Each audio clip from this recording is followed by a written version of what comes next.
Reverse mortgage ಅಂದರೆ ನನ್ನ ಹತ್ರ ಮನೆ ಐತೆ, ಬ್ಯಾಂಕ್ ಅವ್ರು ನಿಮ್ಮ ಹತ್ರ ಬಂದು ನಿಮ್ಮ ಮನೆ ಪೇಪರ್ಸ್ ತಗೊಂಡು ನಿಮಗೆ ಇವಾಗ EMI ಕಟ್ತಾರೆ.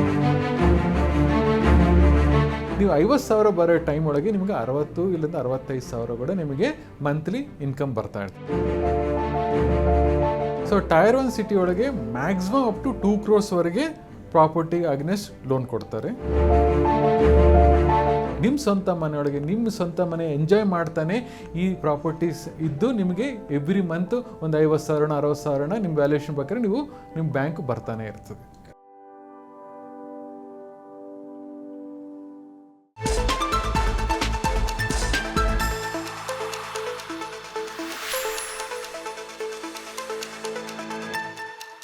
ನಮಸ್ಕಾರ ವೀಕ್ಷಕರೇ, ನೀವು ನೋಡ್ತಾ ಇದ್ದೀರಾ ವಿಸ್ತಾರ ಮನಿ ಪ್ಲಸ್. ನಾನು ಕೇಶವ್ ಪ್ರಸಾದ್. ವೀಕ್ಷಕರೇ, ಇವತ್ತಿನ ಈ ವಿಶೇಷ ಸಂಚಿಕೆಯಲ್ಲಿ ಒಂದು ವಿಶೇಷ ಸಬ್ಜೆಕ್ಟ್ನೊಂದಿಗೆ ನಿಮ್ಮ ಜೊತೆ ನಾವಿದ್ದೀವಿ. ನೋಡಿ, ಏನಾಗುತ್ತೆ ಅಂದರೆ ತುಂಬ ಜನ 58 ವರ್ಷಗಳ ಕಾಲ ಉದ್ಯೋಗ ಮಾಡಿ ನಂತರ ರಿಟೈರ್ಡ್ ಆಗಿ ಮನೆಯಲ್ಲಿ ಕೂತ್ತಾರೆ. ಅವರಿಗೆ ನಂತರದ ಒಂದು ಇಳಿಗಾಲದಲ್ಲಿ ಕೆಲಸ ಮಾಡಲಿಕ್ಕೆ ಕಷ್ಟ ಆಗುತ್ತೆ. ಆದರೆ ಅವ್ರಿಗೊಂದು ಸ್ವಂತ ಮನೆ ಅಂತ ಇರುತ್ತೆ. ಅದೇ ಸಂದರ್ಭ ಅವರಿಗೊಂದು ಅವರ ಕೈಯಲ್ಲಿ ಸಾಕಷ್ಟು ಕ್ಯಾಶ್ ಅಂದರೆ ಲಿಕ್ವಿಡಿಟಿ ಅಂತ ನಾವೇನು ಹೇಳ್ತೀವಿ ಅದು ಇರಲ್ಲ. ಅಂಥ ಸಂದರ್ಭದಲ್ಲಿ ಒಂದು ಕಡೆ ಅವರಿಗೆ ವಾಸಕ್ಕೆ ಅವರ ಮನೆ ಬೇಕೇ ಬೇಕು, ತಲೆ ಮೇಲೊಂದು ಆಶ್ರಯಕ್ಕೆ ಸೂರು ಬೇಕೇ ಬೇಕು. ಅಟ್ ದ ಸೇಮ್ ಟೈಮ್ ಅವರಿಗೆ ಜೀವನ ನಿರ್ವಹಣೆಗಾಗಿ ಖರ್ಚುಗಳಿಗೆ ಹಣ ಕೂಡ ನಿಯಮಿತವಾಗಿ ಬರ್ತಾನೆ ಇರಬೇಕು. ಹಾಗಿದ್ರೆ ಅವ್ರು ಏನು ಮಾಡ್ಬೋದು? ಇಂಥ ಒಂದು ಸಂದಿಗ್ಧ ಪರಿಸ್ಥಿತಿಯನ್ನು ಸಾವಿರಾರು ಮಂದಿ ಎದುರಿಸ್ತಾ ಇದ್ದಾರೆ. ಅಂಥವರಿಗೆ ಅನುಕೂಲಕ್ಕೋಸ್ಕರ ಒಂದು ಕಡೆ ಅವರಿಗೆ ಮನೆಯೂ ಇರುತ್ತೆ, ಮತ್ತೊಂದು ಕಡೆ ಅವ್ರಿಗೆ ತಿಂಗಳು ಹಣನೂ ಬರುತ್ತೆ. ಅದಕ್ಕೋಸ್ಕರ ರಿವರ್ಸ್ ಮಾರ್ಟ್ಗೇಜ್ ಸ್ಕೀಮ್ ಅನ್ನುವಂಥದ್ದು ಚಾಲ್ತಿಯಲ್ಲಿದೆ. ಅರೆ ಏನಿದು ಅಂತ ನೀವು ಕೇಳ್ಬೋದು. ಅದೇ ಇವತ್ತಿನ ಟಾಪಿಕ್. ರಿವರ್ಸ್ ಮಾರ್ಟ್ಗೇಜ್ ಟಾಪಿಕ್ ಬಗ್ಗೆ ನಮಗೆ ಸಾಕಷ್ಟು ಮಾಹಿತಿಯನ್ನು ತಿಳಿಸ್ಕೊಡ್ಲಿಕ್ಕೆ ನಮ್ಮ ಜೊತೆ ಇವತ್ತು ಅಕ್ಷಯ್ ಮನಿ ಮ್ಯಾನೇಜ್ಮೆಂಟ್ನ CEO ಆದಂಥ ನರಸಿಂಹಕುಮಾರ್ ಅವರು ನಮ್ಮ ಜೊತೆ ಇದ್ದಾರೆ. ಅವರಿಂದ ನಾವು ಈ ವಿಷಯದ ಬಗ್ಗೆ ಸಾಕಷ್ಟು ಮಾಹಿತಿಯನ್ನು ತಿಳ್ಕೊಳ್ಳೋಣ. ಅದಕ್ಕಿಂತ ಮುಂಚೆ ಕಾರ್ಯಕ್ರಮಕ್ಕೆ ಬರಮಾಡ್ಕೊಳ್ಳೋಣ. ನಮಸ್ಕಾರ ನರಸಿಂಹ. ನಮಸ್ಕಾರ ಕೇಶವ್. ಅಂದಾಗೆ ಒಂದು ಒಳ್ಳೆ ಟಾಪಿಕನ್ನು ನಾವಿವತ್ತು ಡಿಸ್ಕಸ್ ಮಾಡ್ತೀವಿ. ಸಾವಿರಾರು ಮಂದಿಗೆ ಈ ಒಂದು ಸಮಸ್ಯೆ ಇದೆ, ಸ್ವಂತ ಮನೆ ಇದೆ, ಆದರೆ ಕಾಸಿಗೆ ಒಂದು ದಾರಿ ಬೇಕಲ್ವಾ ಅನ್ನುವಂಥದ್ದು. ಸೊ ಅದಕ್ಕೆ ತಾವು ಏನು ಹೇಳ್ತೀರಿ, ಸಜೆಷನ್ ಏನು ಹೇಳ್ತೀರಿ ಅಂತ? ಒಂದು ರಿಯಲ್ ಇನ್ಸಿಡೆಂಟ್ ಕೂಡ ಆಗೈತೆ. ಒಬ್ಬ ಟೀಚರ್ ಅವ್ರ ಲೈಫ್ ಟೈಮ್ ಎಲ್ಲ ಮನೆ ಮಾಡಬೇಕು ಅಂತ ಅವ್ರು ದುಡಿದೆಲ್ಲ ಲೋನ್ ಒಳಗೆ EMI ಕಟ್ಕೊತ ಒಂದು 15 ವರ್ಷ ಗಡಿಸಿಬಿಟ್ಟಿದ್ದಾರೆ. ಇದು one of the client example. So 15 ವರ್ಷ ಆದಮೇಲೆ ಮಗ ದೊಡ್ಡವನಾಗ್ತಾನೆ. ಅವನು ನಾನು ಅಮೆರಿಕಾಗೆ ಹೋಗಿ ಓದ್ಕೊತೀನಿ ಅಂತ ಹೇಳಿದಕ್ಕೆ ಮತ್ತೆ ಒಂದು ಲೋನ್, ಎಜುಕೇಷನ್ ಲೋನ್ ಅಂತ ಮಾಡಿ ಅವ್ರನ್ನ ಮಗನ ಕಳಿಸ್ತಾರೆ. ಮಗನ ಕಳಿಸಿ ಅಲ್ಲಿಂದ ಮತ್ತು EMIs ಎಲ್ಲ ಒಂದು 5 ವರ್ಷ 6 ವರ್ಷ EMI ಕಟ್ಕೊತಾ ಬರ್ತಾರೆ. ಇಷ್ಟರೊಳಗೆ ಅವರು ರಿಟೈರ್ ಆಗ್ತಾರೆ.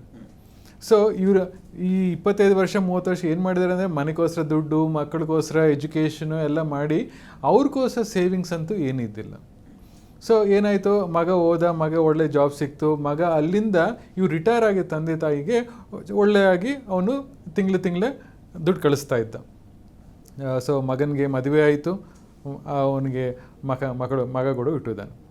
ಸೊ ಈ ಕೋವಿಡ್ ಟೈಮ್ ಒಳಗೆ ಆ ಮಗನಿಗೆ ಅಟ್ಯಾಕ್ ಆಯಿತು. ಸೊ ಅಮೆರಿಕ ಒಳಗೆ ಆ ಮಗ ತೀರ್ಕೊಂಡ್ಬಿಡ್ತಾನೆ. ಸೊ ಅವನಿಗಿರೋ ಇನ್ಶೂರೆನ್ಸ್ ಎಲ್ಲ ಅವರು ನಾಮಿನಿ ಆಗಿದ್ದ ವೈಫ್ಗೆ ಬಂದಿರ್ತದೆ. ಸೊ ಅದು ಒಂದು ಒಳ್ಳೆಯದೇ. ಅವ್ರ ಎಜುಕೇಷನ್ ಮೊಮ್ಮಗ ಇರ್ತಾರೆ, ಅವ್ರ ಎಜುಕೇಷನ್ಗೆಲ್ಲ ಅವರು ನೋಡ್ಕೊತಾ ಇರ್ತಾರೆ. ಇವ್ರ ಪರಿಸ್ಥಿತಿ ಏನು? ಈ ಓಲ್ಡ್ ಇವರು ಇದ್ದಾರಲ್ಲ, ಅವ್ರ ಮಗ ಕಳಿಸ್ತಾ ಇರೋವಾಗೆ ಅವ್ರಿಗೆ ಅವ್ನ ತೊಂದರೆ ಇದ್ದಿಲ್ಲ. ಅವ್ರ ಲಕ್ಸುರಿ ಲೈಫ್ ಇತ್ತು, ಎಲ್ಲ ಕಾರ್ ಇತ್ತು, ಎಲ್ಲ ಎಂಜಾಯ್ ಮಾಡ್ತಾಯಿದ್ರು. ಬಟ್ ಇವಾಗೆ ಆ ದುಡ್ಡು ಬರೋದು ಸ್ಟಾಪ್ ಆಗ್ಬಿಡ್ತು. ಸೊ ಈ ಸಿಚುವೇಶನ್ ನಮ್ಮ ಹತ್ರ ಬಂದವಾಗೆ ನಾವು ಈ ರಿವರ್ಸ್ ಮಾರ್ಟ್ಗೇಜ್ ಬಗ್ಗೆ ಹೇಳಿದ್ವಿ.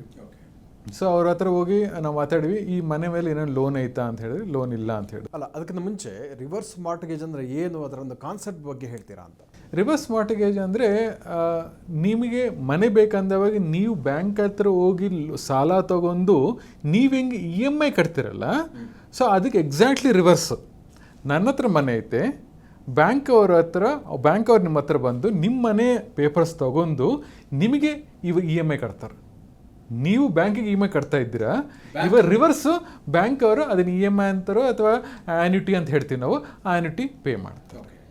ಸೊ ಇದನ್ನು ರಿವರ್ಸ್ ಮಾರ್ಟ್ಗೇಜ್ ಅನ್ನೋದು ಇದು ಸ್ಟಾರ್ಟ್ ಆಗಿದ್ದು ರೀಸೆಂಟ್ಲಿ ಒಂದು 20 ವರ್ಷ ಕೆಳಗಡೆ ನಮ್ಮ ಇಂಡಿಯಾ ಒಳಗೆ ಸ್ಟಾರ್ಟ್ ಆಗೈತೆ. ನಾವು ಫಾರಿನ್ ಒಳಗೆ ಎಷ್ಟೋ ವರ್ಷದಿಂದ ಇತ್ತು, ಬಟ್ ನಮ್ಮ ಇಂಡಿಯಾಗೆ ತೊಗೊಂಬಂದಿದ್ದು 20 ವರ್ಷ ಕೆಳಗಡೆ ಒನ್ ಆಫ್ ದ ಈ ಬಜೆಟ್ ಟೈಮ್ ಒಳಗೆ ತೊಗೊಂಬಂದಿದ್ದಾರೆ.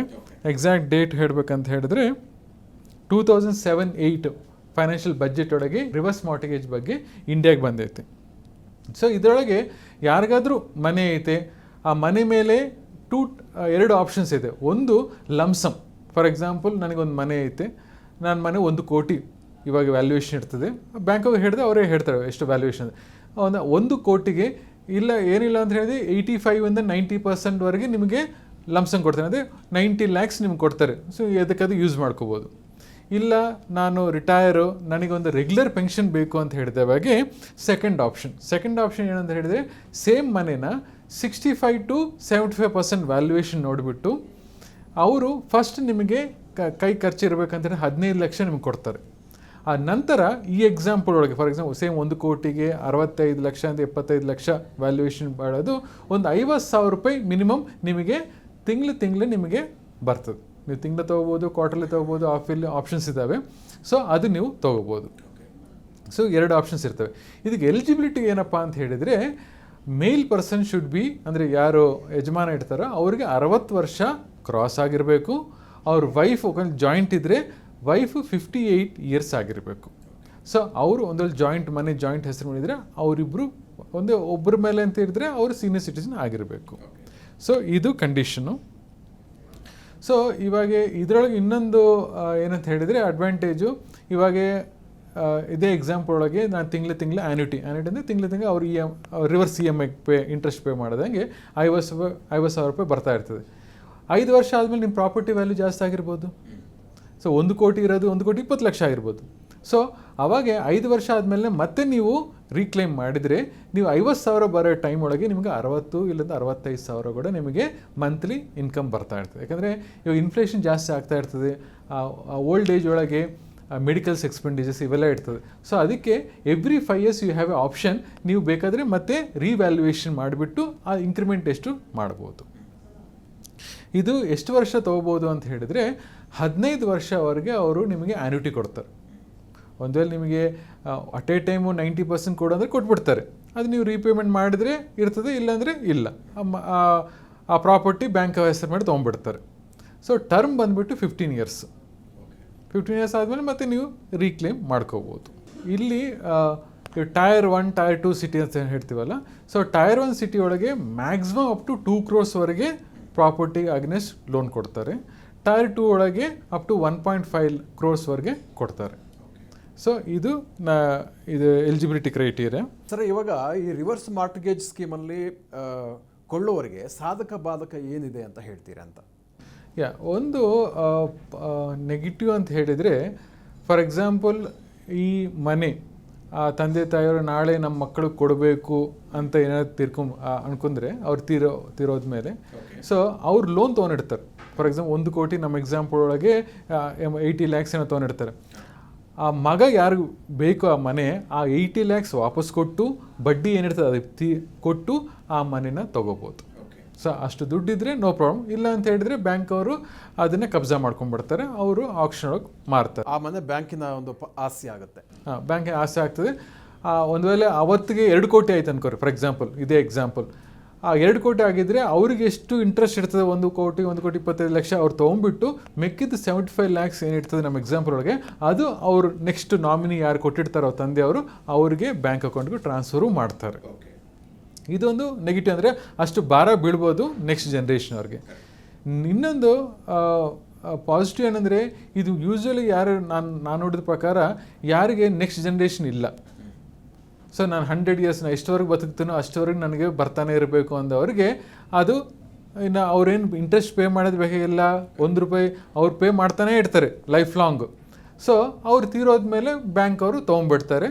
ಸೊ ಅಲ್ಲಿಗೆ ಆಗೋಯ್ತು. ಸೊ ಅಲ್ಲಿವರೆಗೆ ವಾಸಕ್ಕೆ ಮನೆ ಕೂಡ ಇರುತ್ತೆ, ಜೊತೆಗೆ ಹಣನೂ ಬರುತ್ತೆ. ಕರೆಕ್ಟ್. ಇವಾಗ ಎಷ್ಟೋ ಜನ ಈ ವಯಸ್ಸೊಳಗೆ ಏನು ಮಾಡ್ತಾರೆ, ಮನೆ ಮಾರಿಬಿಡ್ತಾರೆ.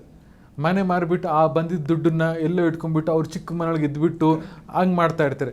ಸೊ ನೀವು ಒಂದು ಲೈಫ್ ಸ್ಟೈಲ್ ಅಡ್ಜಸ್ಟ್ ಆಗಿರ್ತಾರೆ, ಅದರಿಂದ ಕಮ್ಮಿ ಬರೋದು ಅವೆಲ್ಲ ಏನು ಬೇಕಾಗಿಲ್ಲ. ನಿಮ್ಮ ಸ್ವಂತ ಮನೆಯೊಳಗೆ ನಿಮ್ಮ ಸ್ವಂತ ಮನೆ ಎಂಜಾಯ್ ಮಾಡ್ತಾನೆ ಈ ಪ್ರಾಪರ್ಟೀಸ್ ಇದ್ದು ನಿಮಗೆ ಎವ್ರಿ ಮಂತ್ ಒಂದು 50,000 60,000 ನಿಮ್ಮ ವ್ಯಾಲ್ಯೂಯೇಷನ್ ಬೇಕಾದ್ರೆ ನಿಮ್ಮ ಬ್ಯಾಂಕ್ ಬರ್ತಾನೆ ಇರ್ತದೆ. ಅದಕ್ಕೆ ನೀವು ಏನು ರೀಪೇಮೆಂಟ್ ಮಾಡೋದೇ ಬೇಕಿಲ್ಲ. ಸರ್, ಇದು ಎಲ್ಲ ಬ್ಯಾಂಕಲ್ಲಿ ಸಿಗುತ್ತಾ, public sector or private bank ಹೇಗೆ? ಫಸ್ಟ್ ಸ್ಟಾರ್ಟ್ ಮಾಡಿದ್ದು ಎಲ್ಲ PSU ಬ್ಯಾಂಕ್ ಸ್ಟಾರ್ಟ್ ಮಾಡಿದ್ದಾರೆ, ಬಟ್ ಪ್ರೈವೇಟ್ ಅವ್ರು ಕೂಡ ಇವಾಗ ಕೊಡ್ತಾ ಇದ್ದಾರೆ, ಬಟ್ ರೇಟ್ ಆಫ್ ಇಂಟ್ರೆಸ್ಟ್ ಸ್ವಲ್ಪ ಡಿಫ್ರೆನ್ಸ್ ಇರ್ತದೆ. ಡಾಕ್ಯುಮೆಂಟೇಷನ್ ಪ್ರೊಸೀಜರ್ ಎಲ್ಲ ಹೇಗಿರುತ್ತೆ ಮತ್ತು ಎಷ್ಟು ದಿವಸದೊಳಗೆ ಶುರು ಆಗುತ್ತೆ? ಇದು ವೆರಿ ಫಾಸ್ಟ್ ಆಗ್ತದೆ. ಫಾರ್ ಎಕ್ಸಾಂಪಲ್ ನೀವು ಹೆಂಗೆ ಬಂಗಾರ ತೊಗೊಂಡು ಕೊಟ್ಬಿಟ್ರೆ ಜಲ್ದಿ ಬರ್ತದೋ, ಯಾಕಂದರೆ ಎಲ್ಲ ಬಟ್ ವ್ಯಾಲ್ಯೂಯೇಷನ್ ನೋಡಬೇಕು. ಆ ವ್ಯಾಲ್ಯೂಯೇಷನ್ಗೆ ಸ್ವಲ್ಪ ಟೈಮ್ ಹಿಡಿಬೋದು, 1 ದಿನ 2 ದಿನ ಆಗ್ಬೋದು. ಅದಾದಮೇಲೆ ನಿಮ್ಮ KYC ಚೆನ್ನಾಗಿರಬೇಕು. ಆ KYC ಎಲ್ಲ ಡಾಕ್ಯುಮೆಂಟ್ಸ್ ಕರೆಕ್ಟ್ ಇದ್ದು ಆ ಪ್ರಾಪರ್ಟಿಗೆ ಲಾಯರ್ಗೆ ತೋರಿಸ್ತಾರೆ. ಯಾಕೆಂದರೆ B ಖಾತಾ C ಖಾತಾ ಅದ್ರ ಮೇಲೆ ವ್ಯಾಲ್ಯೂಯೇಷನ್ ಜಾಸ್ತಿ ಚೇಂಜ್ ಇರ್ತದಲ್ಲ. ಸೊ ಆ ವ್ಯಾಲ್ಯೂಯೇಷನ್ ಮೇಲೆ ಅವರು ವ್ಯಾಲ್ಯೂ ಕೊಡ್ತಾರೆ. 65% ಕೊಡ್ಬೋದು, 75% ಕೊಡ್ಬೋದು ಅಂತ.